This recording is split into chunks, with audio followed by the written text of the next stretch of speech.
Je suis tombé par hasard sur un discours du nouveau pape catholique qui s'adressait aux fidèles de l'Église catholique en parlant du mariage. Et quels que soient les différends que je peux avoir avec l'Église catholique, je suis impressionné par son franc-parler concernant le mariage et par le rétablissement d'une vérité que son prédécesseur avait complètement enterrée. Alors je vais commencer par vous lire un passage dans Genèse au chapitre 2, verset 24 que beaucoup d'entre nous connaissent. C'est pourquoi l'homme quittera son père et sa mère et s'attachera à sa femme et ils deviendront une seule chair. Un deuxième petit passage également, toujours dans Genèse, au chapitre 5, à partir du verset 1. Voici le livre de la postérité d'Adam. Lorsque Dieu créa l'homme, il le fit à la ressemblance de Dieu. Il créa l'homme et la femme.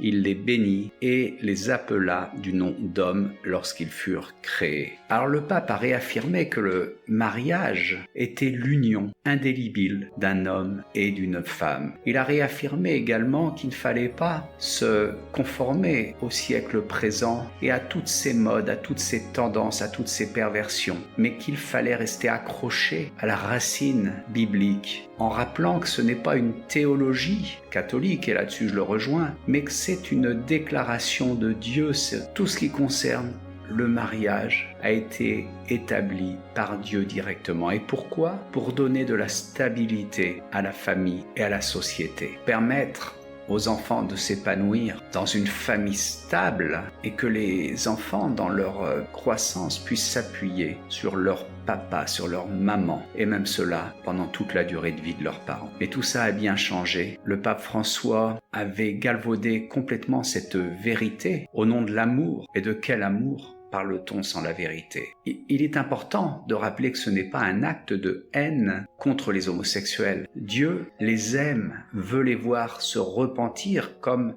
tout un chacun, se tourner vers lui pour les sauver. Mais dans la vérité, le mensonge ne sauve pas. Et l'on ne peut pas s'inventer une vérité selon les penchants de son cœur. Soyez bénis dans le nom de Jésus.